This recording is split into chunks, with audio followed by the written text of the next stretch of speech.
Welcome to the presentation on Advanced Memory Technologies. This is Siddharth, a graduate student, presenting you a bird's eye view of latest advancements in memory field. Few technologies we cover in this presentation include 3D crosspoint, hybrid memory cube, and VNAND. The basic pipeline of the presentation is summarized here. We start with the need for a faster memory, followed by the roadmap in memory technologies. The next topic we will be discussing is about non-volatile memory. This is followed by the areas of concentration. The crux of the presentation focuses on 3D crosspoint technology, hybrid memory cube, and VNAND. The main aim of this presentation is to give an eye-opener 101 on new technologies in the memory field.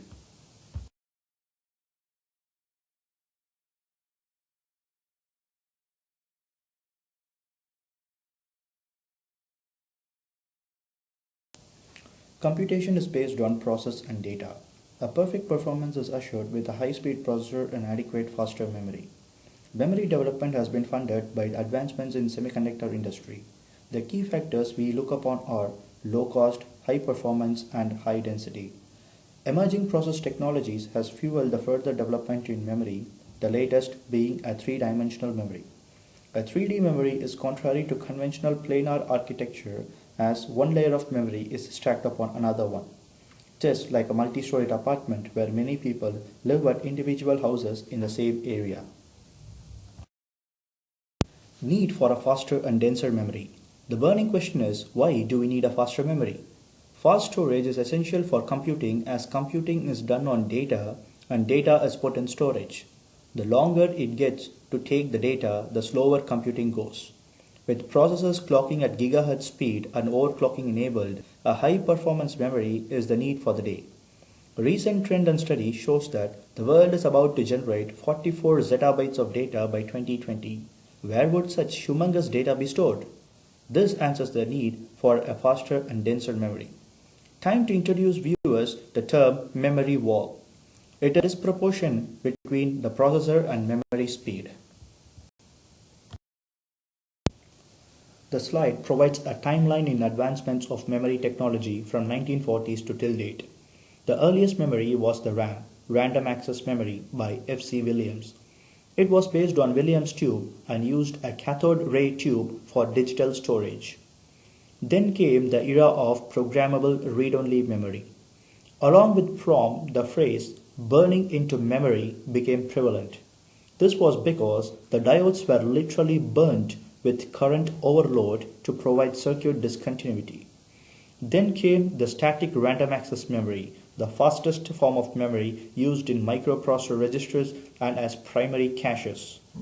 It is expensive and not dense for high capacity applications.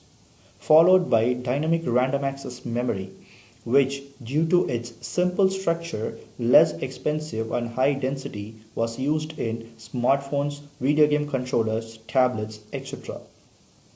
This was followed by erasable programmable read-only memory, which can be erased by exposing to an ultraviolet source. Followed by the NOR flash, commonly used to save softwares in mobile phones and simple home appliances.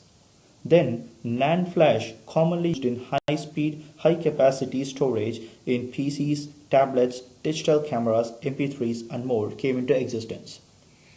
The latest in the chart is a 3D crosspoint technology which changes the way memory was modeled and bridging the gap between system and storage memory. So far, we have been taking hints about non-volatile memory. What is a non-volatile memory?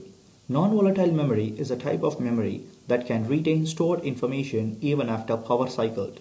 Non-volatile memories are used primarily as secondary storage or long-term persistent storage. They don't require frequent data refresh. They are classified into electrically addressed and mechanically addressed systems.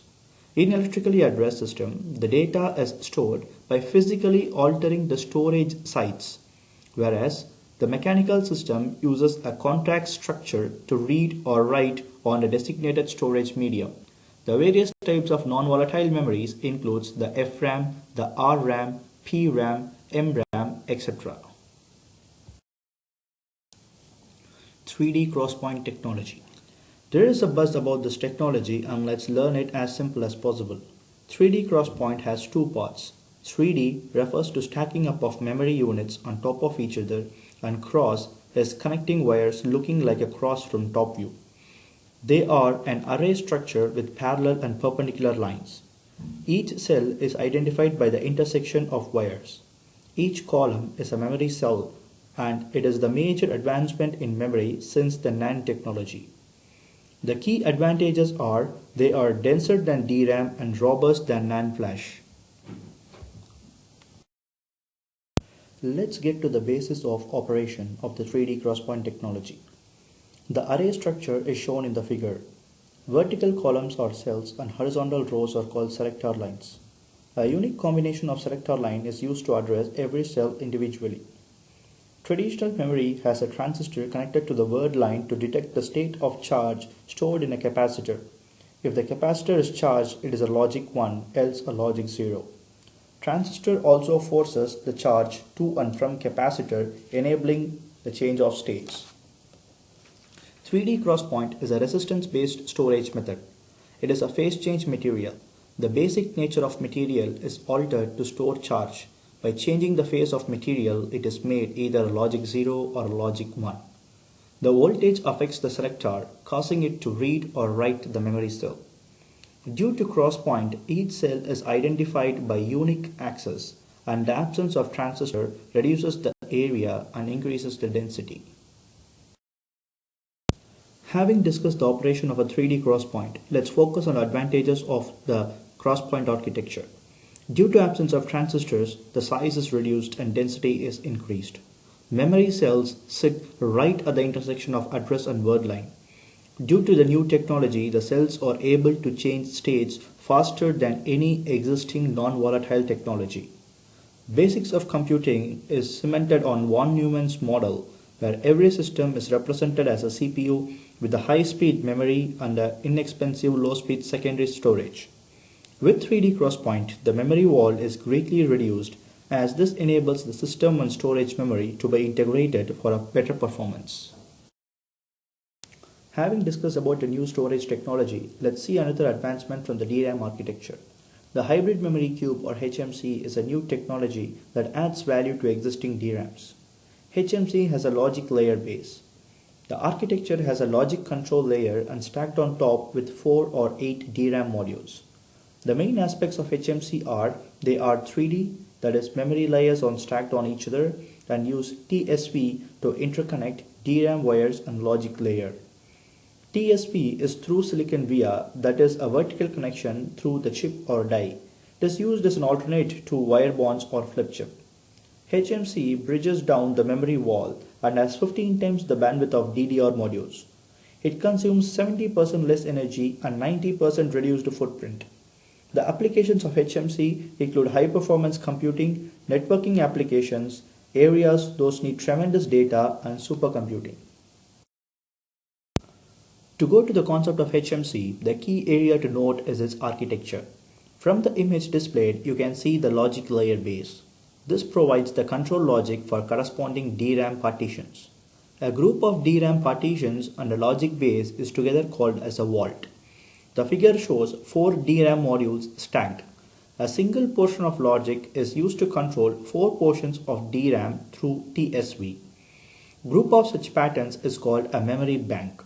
There exist many such memory bank in the system. The availability of post-assembly repair capability ensures good reliability. This slide is about the operation of a hybrid memory cube. Consider 4 DRAM layers made to 32 partitions. Consider a logic layer base with 32 partitions. Together, we have 4 DRAMs with 32 partitions and 1 logic layer base with 32 partitions. Thus, there are 32 vaults. The control logic for read or write is in the base logic layer. The logic base connects the switch which manages various modes like read, write, test. During read-write, the switch connects the HMC module to a SerDes interface. SerDes has a parallel in serial out and serial in parallel out mechanism to transfer data to and from external devices. When a read or write has to be done, The corresponding vault is selected and the partition corresponding to required address is connected through TSV and data operations are carried.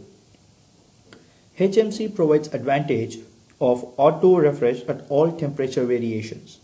It also includes a built-in self-test or BIST for testability and joint test action group interface for verifying and testing. The last topic to be covered is VNAND or vertical NAND. It is an improvement to the existing NAND technology. The NAND technology revolutionized the SSD storage systems. Data is stored in the form of cells. To increase the performance, cell size was reduced to fit more in limited space. Beyond threshold, cell-to-cell interference created issues of error and power. Stacking of cells in a fashion was considered to avoid interference and increase in density. VNAND memory stacks memory cells vertically and uses charge trap flash architecture. Charge trap flash differs from conventional floating gate architecture. It uses silicon nitride film to store electrons rather than doped polycrystalline silicon typical of a floating gate structure. The individual memory cell is made up of planar polysilicon layer consisting of holes with multiple concentric cylinders as shown in the figure in the left. The polysilicon surface of the hole acts like a gate electrode. From the image on the right, the outermost silicon dioxide cylinder acts as a gate dielectric. This encloses a silicon nitride cylinder that stores charges as shown by the blue colored layer. The image of a vertical memory array is shown. Memory cells in different vertical layers do not interfere as charges cannot move through silicon nitride storage medium. VNAND allows read or write operations twice as fast compared to conventional NAND systems and consumes 50% less energy. Having seen few advancements in memory technology, I would like to quote Amdahl's law, which relates the performance improvement of an entire system when a part of system is improved. That part of system here is the memory. With ever-growing population of data, the need to store and analyze also grows. The memory advancements focus not only on faster and denser platform, but also to bring huge data as close proximity to hungry CPU. All these memory technologies contribute to make world with more comfort and stability where everywhere and anytime people can exchange and share their thoughts, sensations and emotions.